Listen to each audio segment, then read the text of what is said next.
Hello friends. सावन का महीना चल रहा है, बारिश हो रही है और हम सभी जानते हैं कि बारिश का आधार है बादल। और बादलों के पीछे सूर्य छुप जाता है। बादल आसमान में छा जाते हैं तो बारिश होती है। तो इसी पर मैंने कुछ लाइनें लिखी हैं जिसे आज मैं प्रेजेंट कर रही हूँ और उम्मीद ये भी है कि आपको पसंद आएगी। न जाने कैसा आकर्षण है बादलों में, न जाने कैसा आकर्षण है बादलों में, चारों दिशाओं से आकर मिल जाते हैं, चारों दिशाओं से आकर मिल जाते हैं। होता है चमकता नीला आसमान, होता है चमकता नीला आसमान, एक साथ मिलकर उस पर छा जाते हैं। इसी तरह का आजकल कुछ बारिश के महीने में, सावन के महीने में आसमान में कुछ इसी प्रकार की प्रक्रियाएं होती हैं कि कभी कभी धूप खिली होती है, आसमान नीला होता है, साफ होता है और धीरे धीरे अचानक जब बादल छाने लगते हैं तो अलग अलग जगह पे छोटे छोटे बादल नज़र आते हैं और पूरे आसमान को ढक लेते हैं। कुछ ऐसा समय होता है कि पूरे आसमान को ढक लेते हैं, वो कुछ इस तरीके का होता है। तो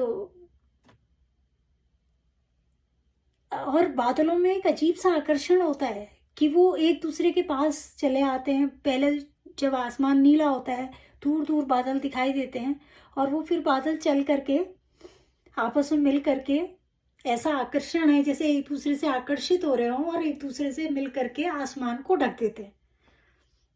इतना आकर्षण है बादलों में।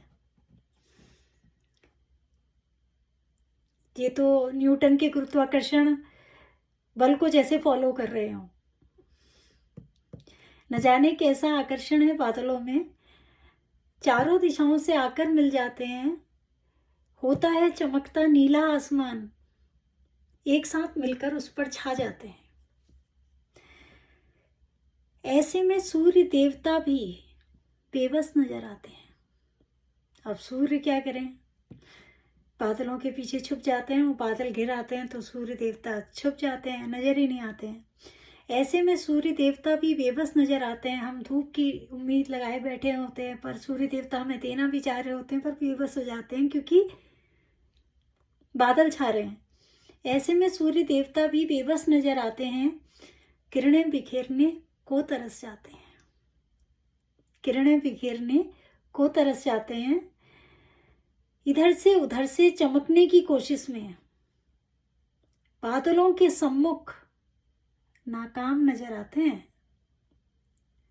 ऐसे में सूर्य देवता भी बेबस नजर आते हैं, किरणें बिखेरने को तरस जाते हैं और इधर से उधर से चमकने की कोशिश में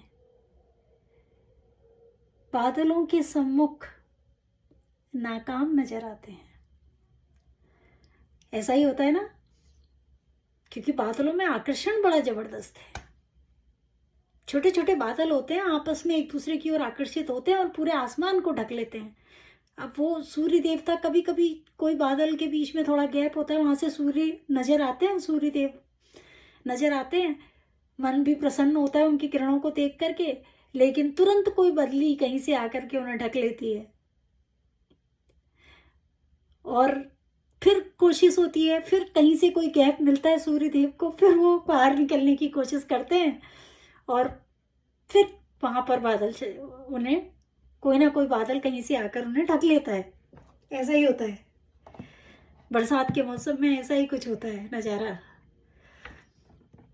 तो बादलों के सम्मुख सूर्य देव भी नाकाम नजर आते हैं।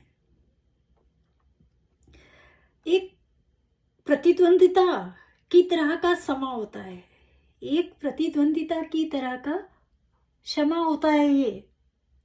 जैसे बादल और सूर्य में कोई प्रतियोगिता चल रही हो, प्रतिद्वंदिता,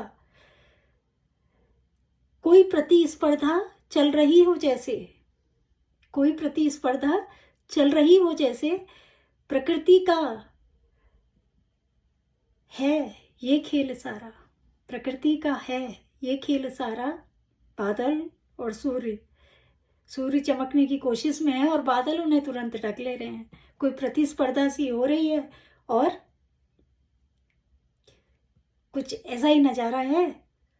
और नज़ारा किसका है? प्रकृति का है। प्रकृति का है ये खेल सारा, जिसमें सूर्य देव भी बादलों से हार जाते हैं, जिसमें सूर्य देव भी बादलों से हार जाते हैं।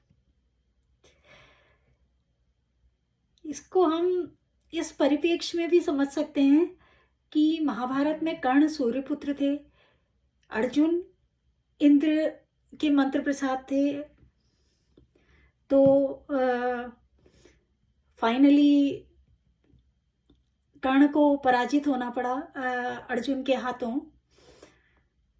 उस तरह का समय है ये ऐसा लग रहा है जैसे कि कर्ण और अर्जुन में प्रतियोगिता हो रही है, जहाँ पर कर्ण जो स्वयं सूर्य नारायण के पुत्र हैं और अर्जुन जो कि इंद्रदेव यानी बादलों के राजा के पुत्र हैं, उनमें प्रतिस्पर्धा हो रही है। और जहाँ पर सूर्य पुत्र कर्ण अर्जुन पुत्र इंद्र पुत्र अर्जुन के सामने नाकाम हो जाते हैं और पराजित हो जाते हैं।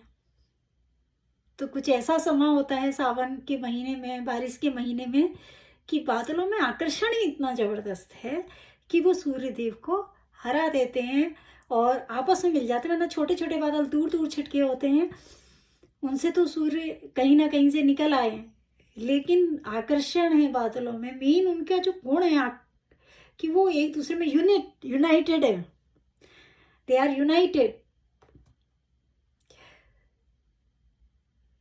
तो ये कुछ लाइनें थी। न जाने कैसा आकर्षण है बादलों में, चारों दिशाओं से आकर मिल जाते हैं, होता है चमकता नीला आसमान, एक साथ मिलकर उस पर छा जाते हैं। और ऐसे में सूर्य देवता भी नाकाम नजर आते हैं, बेबस नजर आते हैं, किरणें बिखेरने को तरस जाते हैं। एक इधर से उधर से चमकने की कोशिश में बादलों के सम्मुख नाकाम नजर आते हैं। एक प्रतिस्पर्धा हो रही हो जैसे इनमें, बादलों में और सूर्य में, और एक प्रतिद्वंदिता हो जैसे। ये प्रकृति का खेल है सारा, जिसमें सूर्य देव बादलों से हार जाते हैं। बरसात के मौसम का कुछ ऐसा ही नज़ारा है। So friends, if you have liked, please like the video and subscribe.